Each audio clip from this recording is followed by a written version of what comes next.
This is the Total Freedom Podcast, presenting number one best-selling author Christopher Duncan, bringing you proven strategies to free your time, free your mind, and free your income, so that you can do more of what matters most. Learn more at ChristopherMDuncan.com. Welcome everybody that's out there listening to Total Freedom Podcast. I'm here with the amazing Peta Kelly, and I have been wanting to interview her for a while. Peta's done some amazing stuff. In fact, she dropped her PhD and became a very wealthy entrepreneur at a very early age. Has got a huge heart. I've been watching her online do so many different things. We're in a movie together coming up later this year, which is also exciting. And the one thing that I love most about having you here, Peta, is what you stand for, which is really, Gen Y and creating the next generation of conscious leaders. So thank you so much for spending some time today, and welcome to the Total Freedom Podcast. Yeah, thanks for having me, Chris. I'm so excited. I'm so proud. I'm doing a fist bump to you because we're both from same side of the world. Right on, right on. And it's there's such a big movement of people over in Australia and New Zealand right now actually stepping into this. It's like they're starting to wake up. Yeah. It's so exciting. So, I mean, you've had a journey in entrepreneurism in many different places. Would you like to fill us in a little bit about that? I know you're doing lots of big things now, but maybe just kind of the steps that you took to get started. Because I know that you were like me. We went through university, we ticked all the boxes, and then something wasn't quite there. So I'd love to start from there and kind of hear a little bit from you, the journey into where you are now. Yeah. So like you said, I went through my undergraduate degree at university and I was studying exercise and health science. And then I went on to do my postgraduate degree, which is a master, or honors we called it, but called masters in the US, where I wrote a thesis. So I was pretty committed to my life as a researcher and to a scientist and in that profession. It's very, it's the academic path of, that we think is for us. And I was very much on that path. And then I went on to do my PhD and I worked so hard for that scholarship and I began it. And much like you, I got to that point where I was like, hold on a minute. And it was like this happiness check-in, but it's like slap across the face, like just hardcore, is this really what you want to be doing? And that's a really hard question to ask yourself when you don't know what you're meant to be doing. It's like, well, I'm doing this big, and I love it, but it wasn't for me. So my PhD and I had a couple of entrepreneurial endeavors, personal training, I had metabolism business and things like that. So I always was very creative in terms of service and exchange.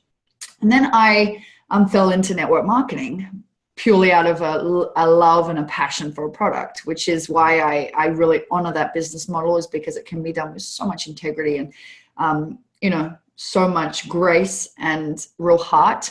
So I started in that, and with anything that I do, I give 100%. So I didn't just put my foot in. I really went to town and explored what it could do. Once I got going, I realized what it was really all about: team building, casting a vision of what life could be like for young people, showing them a different and a better way in terms of options and in terms of the fact that there is not really a limit on how good life can be and how free we can feel and how much we can earn and how much we can give. And I wanted to really take that lid off for young people and show them. And so I went ahead and did it. And I built, like you said, a beautiful, huge team of my organization is very young because it was all about casting this vision and really being the example of what's possible if you care enough about people and care enough about really tapping into your potential. So that was my first experience really building something that was great aside from my science work. And then that led me to start to become very observant. Notice what was sort of the difference between young people? What were the millennials really about? What did they care about? What are some things that we really need to highlight for young people so that we can take responsibility for creating a new normal? I know that sounds really deep, but that's just how I think. It's like, I started to realize that how much young people love collaborating. And I started to realize how much there was like some space between young people's journey of spirituality and financial abundance. And we needed to bring them together so that we could live on earth without this massive guilt and without this massive block in the way of us creating service for others. So I really found that through network marketing, what I was truly excited about and what I was truly curious about, it led me to my next thing, which was, what is the new way? And what are we creating? And how good can it really be? And, you know, what is our responsibility as a generation? And I started to go on and on. And so then I do a lot of speaking, and I then started to build my personal brand purely because, and I think a lot of people struggle with this, building a personal brand. I had a lot of come up like, well, don't build, why do you need a, you know, but then you do it because you need to communicate with your people and you need to help them. So I did that, and you know, made all the videos and just started sharing with people, like, what is it that you want to know? I can, like, this is what I know. Let's share. What are we going to make? And then that led me on to, again, probably the more traditional entrepreneur model of creating things like events and creating programs for others. And it's just all this beautiful exchange of, this is what I have, this is what you want. Let's, you know, and now I'm moving on to building a big multifaceted platform. So it's just this leap to leap to leap of curiosity and excitement and service, really. And that's so important. I love everything that you've said, and some of the things you've touched on, Peter, are so freaking great. And I love the fact that you're talking about curiosity and excitement, because so many people, as you know, are out there go, well, what's my passion? What's my purpose? And it's as though we've got this guiding system inside of us that just says, that's it, that thing right there that makes you feel so good. So when it comes to finding your purpose, how does that tie into making money? Because it seems like for you, this is just all in one. Whereas a lot of people I talk to, it's like purpose and spirituality is over here, and then there's that money thing over there that you have to go and do and create. How does it work for you? Yeah. So I think that purpose is really made to be so serious, and we think like we only have one. And I don't think we only have one. I think that first and foremost, our purpose is joy. And I think we forget that. Like, my favorite quote ever is John Lennon: time you enjoy wasting is not wasted time. Like, you're forgetting the point. It's that we enjoy and that we feel fulfilled. And I'm not a time waster. I'm one of those people who is like, okay, I've got to be brushing my teeth, therefore I'm going to be listening to a podcast. So I'm not like a time waster, but I'm reminded of that quote that first and foremost, our purpose is joy, and our purpose is to honor this gift of life that we have. And again, I learn that every day because I'm a crazy workaholic, but that's our purpose. And then when people think, well, what's my big life purpose? It really cripples their ability to find what is their purpose now. Because their purpose right now may not be their purpose when they're 60. And the purpose right now comes from, like you said, the guiding system, curiosity and excitement. I don't think it has to be passion all the time. I think passion is something that not everybody has. And some people say, well, I don't feel passionate about anything. Okay, cool. What are you curious or excited about? And just to follow the clues and to just follow the cues without trying to arrive at this purpose that you can put on your Instagram bio. Like, it's like, you're not going to have, like, it's going to change. So I think we have to remember that, you know, and when we're creating, so for instance, when I have I feel like some purpose in my life where one of my purpose is to love my fiance, right? I'm not going to try and make money out of my purpose of loving my fiance, right? That's something that is a part of life that is not a part of business. Yet. I have a purpose to feel good in my body. Therefore, I take care of my body, but I'm not trying to like have a trade-off with my organs and make some money out of that. And then there's my purpose in terms of, okay, where is there going to be an exchange with other people? Because that's what business is, a glorious, beautiful, energetic exchange. So so part of what I teach in the New Way is creative earning. And that's a big part of it, because it's like, we have to remember that money is energy. And when we have something that we're curious about and it can be on service to other people, that's when we explore it as a business. And that's where we realize that some of our creativity, and I think creativity is a purpose as well. I think creativity is something that regardless of what we're making, it doesn't matter. The process of creativity is our purpose. And I have some things that I work on that no one sees. I have a picture book that I'm drawing up in my meditation room. No one's seen it. I don't know if anyone's ever going to see it, but I realize it's important to draw for me. And then there's what I'm creating, which other people are going to see. So really, it's like understanding that purpose isn't one thing. It's curiosity, excitement, it's joy, it's service. And it's just following them and realizing that if something comes up that you're excited about and it can be of service to someone else, maybe explore creating a business around it, because the combination of impacting others and curiosity and excitement together, that's a successful business. And then that's when abundance is going to come. And then you just got to be careful not to feel guilty when it does. I hear you. I hear, and business is about creating more. And I think this is something that you get and I get, and I feel like it's not talked about enough, is that when I offer somebody a service or a product, I know that their world has improved because the amount of money that they're giving me is far less than what they're actually going to get from using the product. But people miss that. It's like, no, a business owner making all this money is only making that money because they've been a go-giver. They've given and shared and done big things, which is exciting. And I know you're all about that. And I saw recently on your Facebook, you did a grant for a bunch of people in the new way. I would love to hear how that's been and some of the entries. Maybe just tell the listeners who they don't know a little bit about what you did. Okay. Because I just thought it was so cool. I thought it was really cool. Thank you. That's like my favorite thing to do ever is to give. And most of the giving I do is secret giving. Like I love just secret giving. And that's why it was important to me to build wealth young, because I wanted to retire my mom, and I love surprising people with things they deserve. And sometimes it's monetary, sometimes it's not. So giving has always been a huge driver for me. Having a lot of money sitting somewhere is not. Like I have maybe 12 pairs of shoes. I'm not into stuff, but I am very much into circulation, and I'm very much into, I love the opportunity to circulate money to people who are then going to build great stuff and have great experiences and feel great things. And I love giving two ways. I love giving secretly to people and small little giving. I love giving to people who need. So like the Unstoppable Foundation, who's very dear to my heart in Africa, and taking people off the waiting list for their primary needs, but then also giving to ideas. And that's what the Genius Grant is all about. And it's always a part of my business models. Whatever I make, there's always an aspect of what can we make as a result of this? And I love ideas. I'm obsessed with ideas. So I as part of the New Way Live event, which is next month, I had a $10,000 Genius Grant, which I'm just giving to someone. And it's so funny you ask this now, because I'm in the dilemma right now of trying to cut it down to 4 finalists, and it's really eating at me. So ouch. I got over 35 entrants in. They were all phenomenal.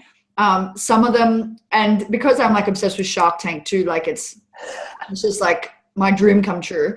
But there is some in the conscious food industry. There's some in sustainable fashion. There are some in tribal healing. So you can see that all things that you could get. There's some in education for Africa. I mean, how does one cut it down to just 4 without feeling like you're letting someone down? So I said to myself, we should just go get more of a grant. That's exactly what I'm going to email to everyone and say, guys, you're on my list. You're not coming off. And that's just the bottom line. You're not going to come off my list, because this is a part of my life forever. So I brought my fiance in last night, and I was like, honey, you need to help me with this. Otherwise, like the wedding money may be like, I can't help it, So he came in and he helped me, and he was like, I understand how hard it is, but he helped me, and he was like, Peter, this is a part of your model forever, and just really exercise, like you just got to get really good at this, because it's going to go away. And so I'm so excited. At the event, 4 people are going to present.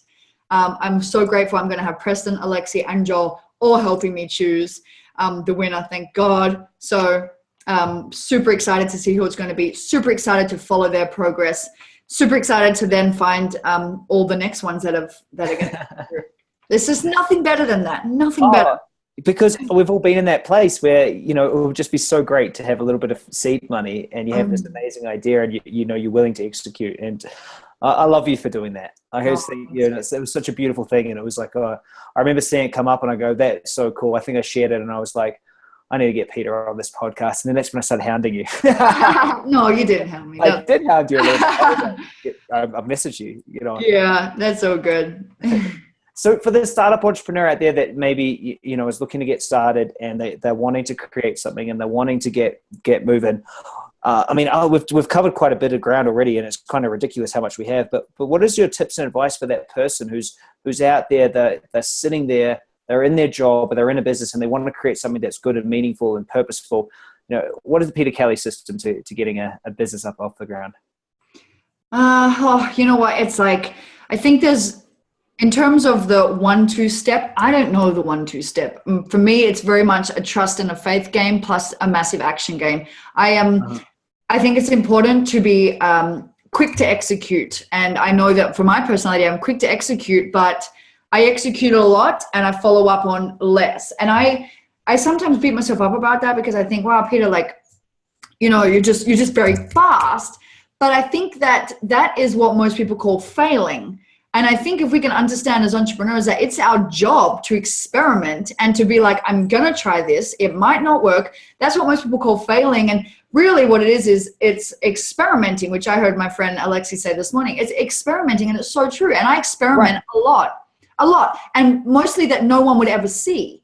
And it's me doing it behind the scenes. I think most people would take that sort of feedback and be like, wow, I failed. And I just see it as very quick experimentation to find where there's going to be a groove and to pursue that groove. So I think everybody starting out needs to understand that there isn't a 1, 2, 3 step for entrepreneurship. And anyone who says there is, there's bullshit, because it's about how much are you going to experiment without getting knocked down?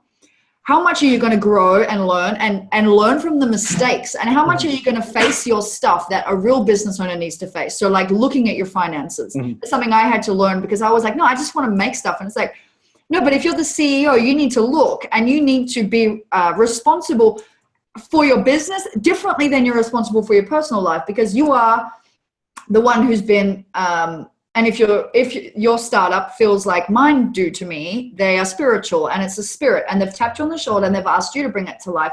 So if you can have that relationship with whatever it is you're building, that you are its custodian and it's you're bringing it to life, then you respect it and you work for it. You don't, and this is what I don't like when entrepreneurs say, I work for myself. I don't think you do. You work for this spirit that is working, that is being born through you through a business. So I feel like when you meet real entrepreneurs, they hustle. And I feel like it's not something to be shied away from, because it is a spiritual process. Hustle is a spiritual process if you are honoring the spirit of what you are birthing. So I think that, I don't even know how to sum it up. Experiment fast, experiment with joy, experiment with forgiveness.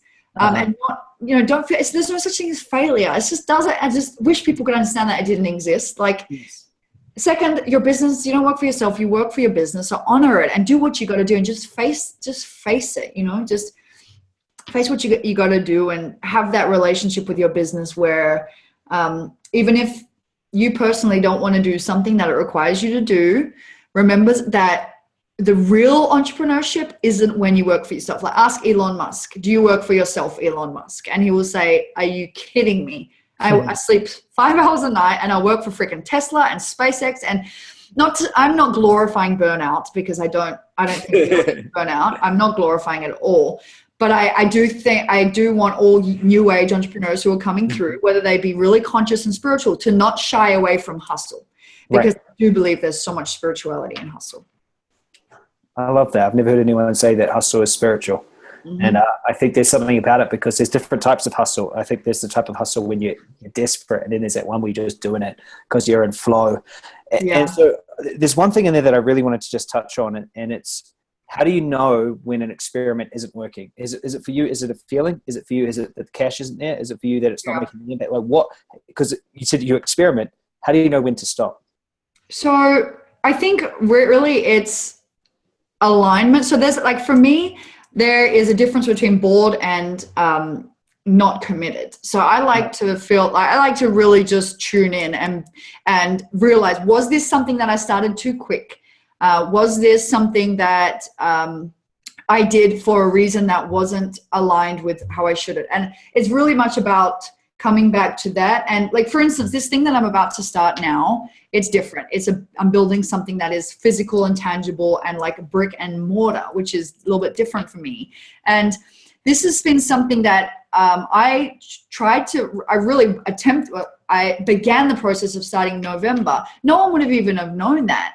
And it wasn't the right time for me. And I was just really open to the signs and the feelings. And now it's come back again. It's the right time. So it's like, there's all these little micro failures that people think are failures. And really it could be, it's not the right time. It's not the right thing. And we just have to be so non-judgmental. So for me, it's a feeling. I don't always think it's monetary, because we know that a lot of startups take a long time to get off the floor. So I think if and this is where intuition is everything. And I feel like this is what I wish entrepreneurs could understand. No mentor or coach is going to tell you. No one on Shark Tank. Karen O'Leary is not going to tell you the future of your business better than you. Although I freaking love Karen O'Leary. He's my favorite shark. I love him so much. But really? But I just love him because he's just so blunt. And sometimes I want to cry and I'm like, you are mean. And I just want to cry. But I love blunt people. But anyway, so it's like it's a feeling. I think what I'm talking about in terms of failure, your bigger picture. Yep. If you're committed to it, don't count it out. If you're in your first or second year or whatever, and you're still not making profit, like it's the little things that you're doing in your business, structural changes. So I've recently gone through some structural changes, software changes, hours of the day changes, vendor changes.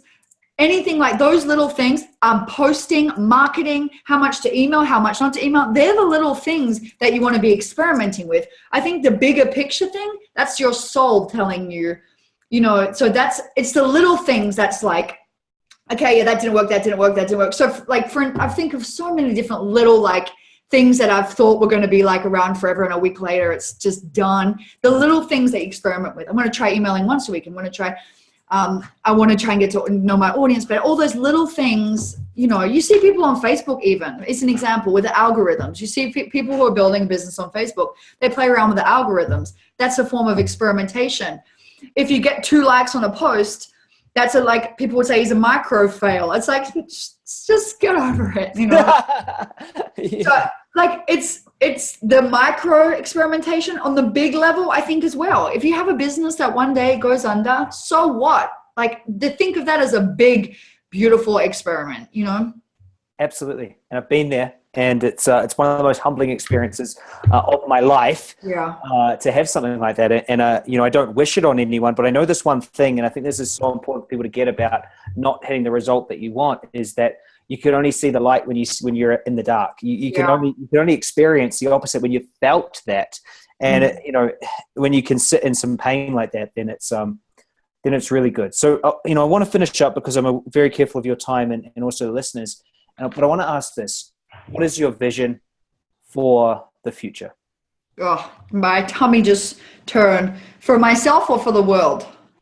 Oh, let's go with both. Okay. So for the world, here's how I see the world. And this is why I'm created this event next month, the New Way Live, because everybody talks about, a new normal. And the thing that's going on right now is everybody is in this mode of bashing everything that's going wrong. Oh, there's terrorist attacks. Right. Or there's so much separation, and there's, this person does this, and what is wrong with Gen Y these days? They have no man. And there's just this judgment, and that judgment energy in a collective is so heavy, and people don't realize how powerful that is. And I mean, I could go on about this forever and ever, but what I see is, okay, this is why I'm creating the event. You want a new normal, really. You do want a new normal. Are you willing to just stop freaking bitching about everything and stop complaining about everything and start going to work on celebrating and highlighting and emphasizing all of the beautiful things that are already going on and really defining what this new normal is going to look like? And to be a new normal, there needs to be a new way, which is why one of my little contributions to the new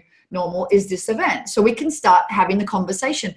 Great. What do we want to change? Do we want, and this is what I love about Gen Y, collaboration. Gen Y is so good at collaboration. So yeah, they might not have as good manners sometimes, but you know what? We have a lot of things that are really freaking awesome that we have to contribute. We need to start celebrating them. So it's like, okay, what is our new normal going to look like? And I always think about my children. What do I want their world to look like? I don't want them to walk into a restaurant and even have to ask if anything is organic. It just is. Everything is. I don't want them to go to school and ever feel like they have to filter what they say to please someone else or impress someone else. I don't want them to ever have to think that, or ever have the feelings of judgment towards people who have less or more. And it's like all these little things that we want for our children and we could go into it forever. There's listen, this, but it's about stopping and being like, okay, well, what is the new way? What's the new way to do business? How is the new way to exchange? What's the new way to collaborate? What's the new way to honor each other's spirituality? What's the new way to lead boldly? What's the new way to give consciously and to not just give money, but to give everything? So what is the new normal is really defined by what we're doing now. So what my vision is for the future really is that we are celebrating humanity and that we are taking care of the planet in a way that is a lot more one than we are now. And again, I hope that in my lifetime I get to experience a world of oneness. I don't know, there's a lot of work to do, but for me, it's a world where the norm is a love of the planet. A norm is a love of humanity and a celebration and an appreciation of humanity, where people are free to create and where we don't have this issue of poverty, because it's just bullshit that we even have that now. And so there's all these things I could go on and on and on and on about, but it all starts with now. And this is why I have these big visions for what a new normal is, but I can't take my eye off. Next month for me is the first step to having the conversation about it. So it's all about being practical. Great. We all want a new normal. We talk about it all the time. What are we actually doing about it now? What's our conversation? What's our little ripple? And then my personal vision is I just love making stuff. I love building stuff. I love making stuff. I love giving to people. And that's what I'm just going to keep doing. If something tugs on me and I every day I say my first prayer is thank you for the resources to do whatever I'm called to do. And, it's just it. So making stuff, building stuff, creating stuff, just being a human in life and experience all the good, all the bad, all the whatever. I'm definitely going to have children. I cannot wait to have these little children who know how to do Rubik's Cube and all this cool stuff. There's just so much exciting stuff. And I just want to keep, being grateful every day that I get to have the opportunity to work and to learn and to give and to, collaborate with awesome people like you, because I just wish everybody could realize what, literally we hear it all the time, but what a gift this time is on planet Earth. What a gift this is. There's never been a more fertile time for our excellence and our gifts. And it's just, we have the opportunity to literally make anything and create anything and feel anything and give anything. And I'm just going to be a team player in that till I die. And that's my vision. You're awesome. And I love you so much. I feel as though, everything that you're doing is just absolutely amazing. And I watch what you're doing online and what you stand for. And it's, I'm proud of you. I'm proud of you being a human. It's just good to see. And I appreciate you spend some time here with the audience when they get to hear this. And I hope that it makes an impact on them. So I believe they can go to peterkelly2016.com. So my website is just peterkelly.com. That's where you'll find my videos, blogs, whatever you want. There's just so much free stuff on there. And then that's where you can find whatever my programs, anything you want. But then the event is peterkelly.com/2016. Right. And in May. So you got to get a move on. They do need to move. Need to move. And it's likely there'll be a lot more coming out. So make sure you go follow Peter. You'll find her on Facebook and everywhere else as well. I'll put that in the show notes somewhere over here. And I'm going to say goodbye to all the audience. Thanks for being here and being with us, Peter. You're an absolute Thanks so much, Chris. I'm so grateful to be connected with you. Yeah, right back at you. Right back at you. So everyone out there listening, live with total freedom, free your mind, free your time, free your life. Do what matters most and smash it. Talk to you soon. This has been the Total Freedom Podcast. Learn more at ChristopherMDuncan.com. Use the hashtag #TotalFreedomTV, and Chris will answer your questions. What are you doing to create freedom today?